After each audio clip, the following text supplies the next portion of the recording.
Hello, my name is Corey Kimpton, and today my presentation is on congenital ichthyosis. It's a medical condition that affects physical appearance and everyday life. It is a personal condition that I have and that I wanted to raise awareness about.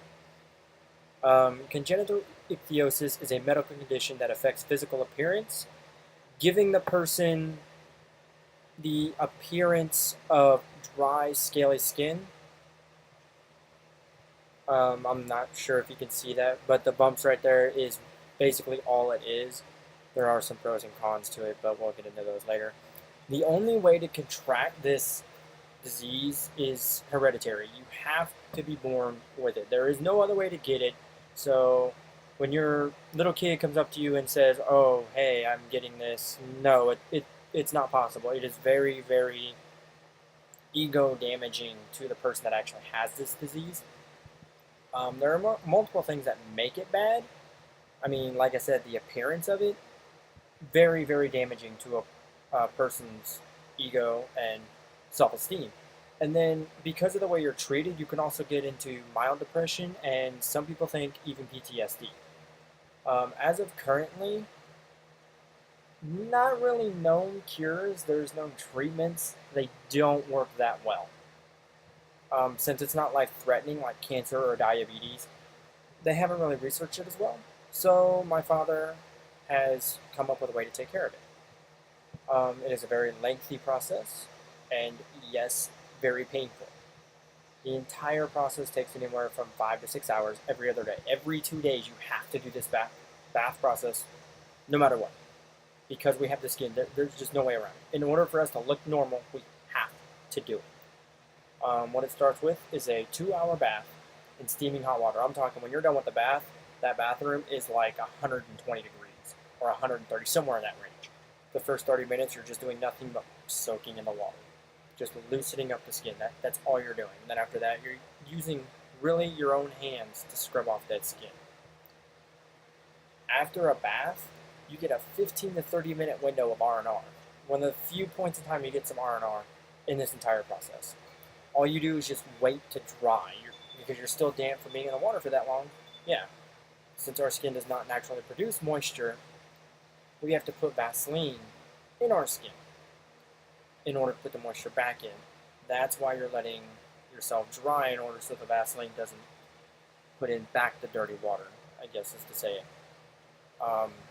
After about 15 minutes of soaking with the Vaseline to put moisture back in our skin, you wipe it off and you're done. But you have to plan everything around that. Everything has to be planned around your baths. You're going on vacation? Boom, you better make sure you take that bath. You better do it when you get back. You better do it before you go. No, every other day on the dot. Has to be done. You're also going to need water when you go in the bath because it gets hot in there. Some of the side effects is we have been told of an odor problem. Yes, this is a very personal issue, but it is one we're trying to raise awareness on. Because people are not accustomed to the Vaseline odor, people think there is an odor when there is not. The way I've been treated is because of my skin.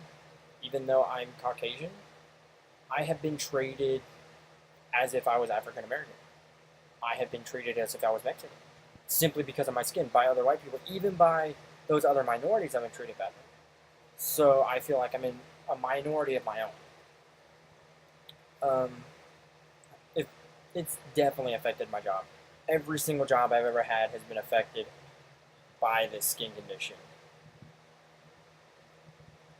It's very disturbing, and it's really, really frustrating. Um, and yes, I have been a manager at a fast food place, and because of my skin condition, I had people that, like I said, treated me like a minority, so they thought that they didn't have to listen to me, even though I was the manager at the job. They just didn't care because of my skin.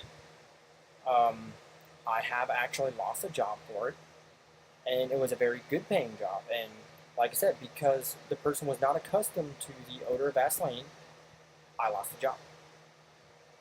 It was just as simple as that. There was nothing I could do about it.